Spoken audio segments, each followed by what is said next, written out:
Zootopia faces a brutal summer heatwave, causing massive blackouts in different districts. Judy Hopps is managing frustrated crowds and helping redirect traffic during power outages. City hospitals are forced to run on backup generators, putting lives at risk. People start losing faith in the city's infrastructure. Nick Wilde, now a detective, senses something isn't right. Judy suspects there's more to these outages than weather. Several convenience stores are looted, but oddly, only survival items like batteries, phones, and water are taken. Security footage shows small groups of young mammals working in sync. Interviews reveal that they were paid through a freelance app. The app was created by a tech company named Apex Dynamics. Judy and Nick decide to look deeper into this mysterious corporation. Apex Dynamics recently bought out several city-owned hydro plants. Deputy Mayor Nalani Cohen, a snow leopard, praises their green energy revolution. But Judy notices inconsistencies in Apex's reports and public statements. Their power test runs seem to match the blackout patterns. Nick thinks they're creating a problem only they can solve. For profit, they begin connecting the dots. At one of Apex's hydro plants, a scared engineer admits they're intentionally throttling public power. Stress tests are staged to make the city seem unreliable. Meanwhile, social media is flooded with angry citizens demanding better services. Judy secretly records everything, but a surveillance drone spots them. The stakes suddenly feel much higher.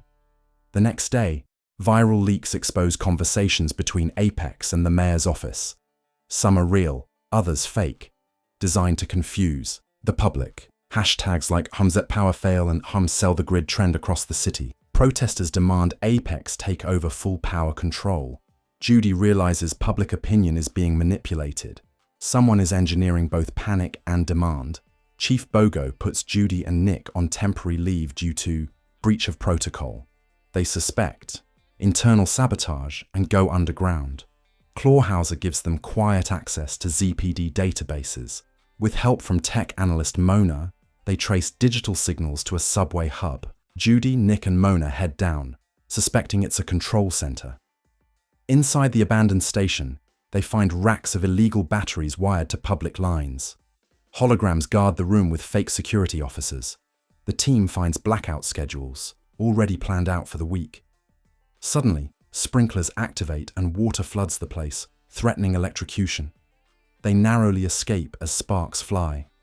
Apex frames the subway fire as an eco-terrorist act on the news. Judy and Nick's faces are shown as possible suspects. Forced into hiding, they seek out Finnick for help. Finnick reveals someone is paying influencers and bloggers every time a certain hashtag trends. The plot is larger than they imagined. Nick investigates Apex's board and finds a familiar name, Dr. Sylvia Kitson, a former scientist involved in the Night Howler case. Sylvia now leads Apex's behavioral data team. She's designing algorithms to incite fear and push people toward Apex products. Judy believes she's the true mastermind behind the crisis. They meet a raccoon whistleblower who worked on Apex's smart meters. The meters can secretly reduce power to any house unless users opt in to Apex's system. He hands them crucial data, but Apex drones arrive mid-meeting. In a wild chase through an abandoned amusement park, the whistleblower is captured, but the team escapes. Judy's family in Bunnyborough is also affected. Cold storage fails and food is lost. Her mum pleads with her to stop whatever's happening. Judy's resolve hardens. With help from Weaselton, they infiltrate an Apex warehouse. There they discover high-tech batteries marketed as Freedom Power Packs. The LifeCell batteries are illegal. They draw energy from public lines while claiming to be off-grid. Mona downloads the firmware to expose Apex, but they're locked inside as alarms blare. Judy short-circuits a forklift to blast open the loading door. They barely escape with the devices. Little Rodentia becomes their refuge as they recover. Meanwhile, a small-time reporter named Gizmo records their escape and posts it online. The public starts to view them as vigilantes. Mayor Nalani fast-tracks a citywide vote to hand Zootopia's grid over to Apex. The vote happens in just 3 days. To stop the referendum, Judy needs to prove Apex's fraud. Mona locates the company's main server tower, Skyline HQ. They plan to break in and broadcast the truth live. Chief Bogo, silently supporting them, leaves building blueprints by accident for them to find. The team prepares for their biggest heist yet. They train for the mission inside Phoenix's van using cardboard models. Judy practices her speech, knowing the city will hear it live. Mona codes a virus named CARROT to hack Apex's emergency broadcast. They all record personal goodbye messages, just in case something goes wrong. At night, they infiltrate the HQ using a side bridge still under construction. Nick distracts security posing as a food delivery fox. Judy climbs the elevator shafts, while Mona slips into the server room. Finnick keeps watch from outside, monitoring police radio channels. Judy reaches the top floor and confronts Sylvia Kitson, who appears calm and prepared. Sylvia explains her belief. Society needs control and fear to function. She offers Judy a position at Apex to guide the public more effectively.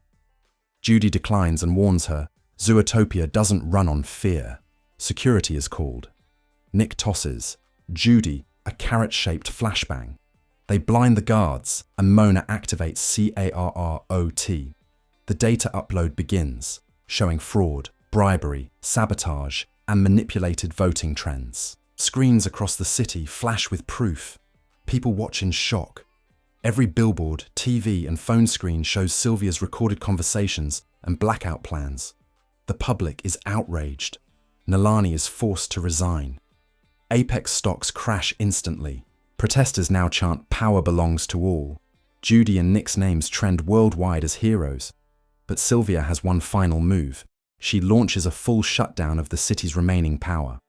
Mona finds it's protected by a dual biometric lock on the top floor. Judy and Nick race to reach it before time runs out. They dodge drones as the city darkens block by block.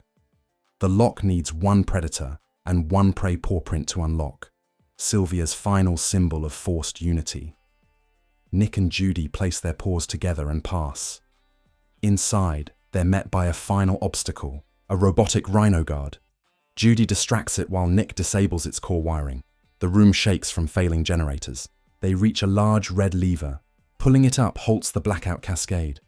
Across the city, lights turn back on street by street. Fireworks go off by accident near the riverfront, adding to the celebration. Sylvia's last plan fails.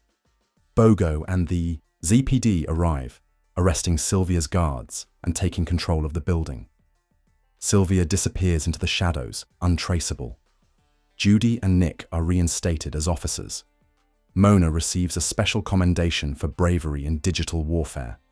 City Council holds an emergency meeting and announces a public-owned energy initiative. Citizens will now vote on energy leaders. Judy is invited to lead the new watchdog committee, but declines, nominating her mom instead. Nick laughs. "You just made a bunny a boss." Gazelle performs at a Free City concert themed Power for All. Street murals depict Judy and Nick flipping the city's power switch. Schools begin teaching energy conservation and civic tech. Finnick becomes a local hero after opening a solar co-op for low-income neighborhoods. Judy revisits the Riverbend hydro plant, now fully public again. Workers are restoring it using Apex's stolen parts. The auto engineer thanks Judy for saving our city's spark. Judy tells him, "We only helped. You're the ones keeping it lit." Little Rodentia hosts a lantern festival to celebrate grid restoration. Clawhauser dances in a glowing jumpsuit while kids chant Judy's name. Nick sets up a booth, giving energy-saving tips and handing out Hustle Smart stickers. Joy returns to the city. In a secret lab outside Zootopia, Sylvia watches news feeds from underground. She mutters that her experiment wasn't a failure, only a prototype. A mysterious figure in a suit offers her funding to try again. She smiles as she unveils a new device, LifeCell 2.0. Back in the city, Judy and Nick return to street patrol, talking with citizens and solving small disputes. Nick jokes they should start a podcast called Predator and Prey Problems. Judy laughs, saying they've come a long way from writing parking tickets. The camera pans out over a glowing, restored Zootopia skyline. Streetlights, trams, and buildings are light up in harmony. Judy narrates her final words. The real power of Zootopia isn't electricity, it's trust. And when we trust each other, the future stays bright. Fade out.